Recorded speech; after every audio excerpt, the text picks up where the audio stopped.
Hey everyone, let's talk about something that's been bubbling up in the wellness world.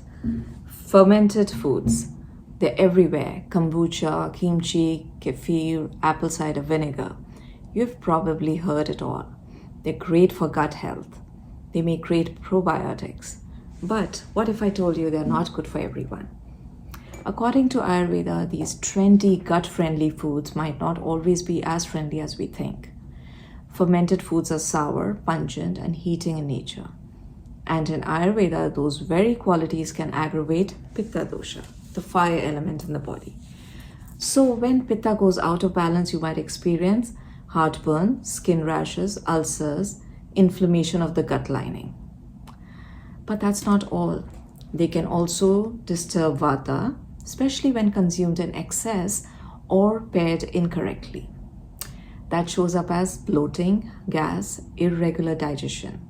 So if you are a Pitta or Pitta-Vata combination, balanced or imbalanced, fermented foods may not always be your digestive allies. Now you might be wondering, but what about people in France, Korea, Japan, Russia, etc.? These cultures eat fermented foods daily, right? Shouldn't they all be dealing with Pitta problems? Well, here's the Ayurvedic answer. 1.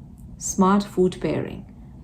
In traditional cultures, fermented foods were never eaten on their own. They were always paired with foods that balance their qualities.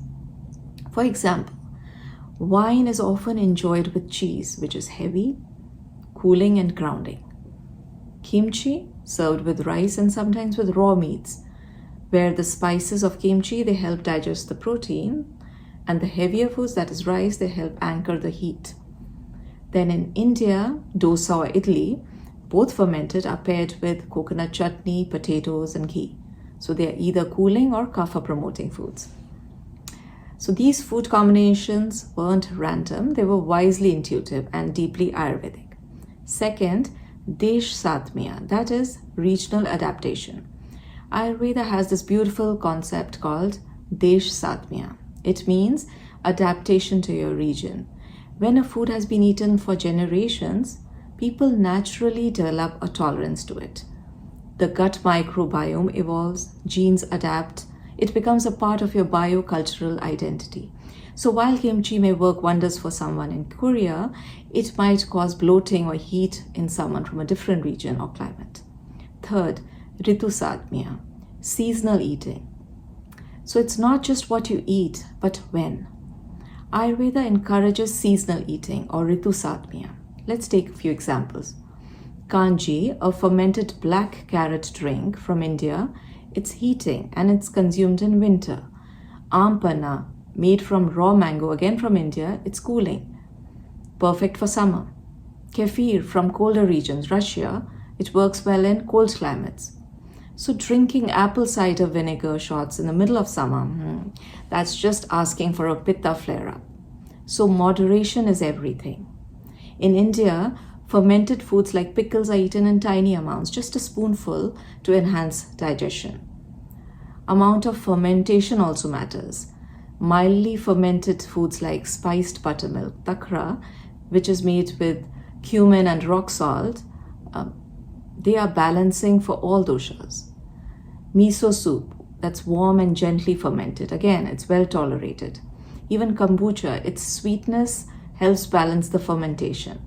But things like strong vinegar, especially taken on an empty stomach, that can easily aggravate pitta and vata, leading to acidity, anxiety, or gut issues over time.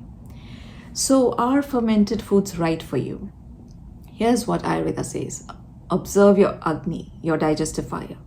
Ask yourself, is my digestion strong or sluggish? Am I prone to acidity, heat, or anxiety? Do I feel energized or worse after eating fermented foods?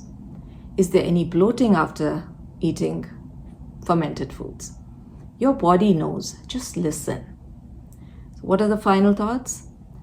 Fermented foods aren't bad, they are not villains, but they are also not one-size-fits-all solution.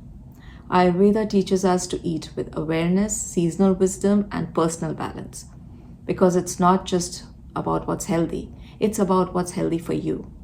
If you find this helpful, give it a like, share it with someone who loves kimchi a little bit too much.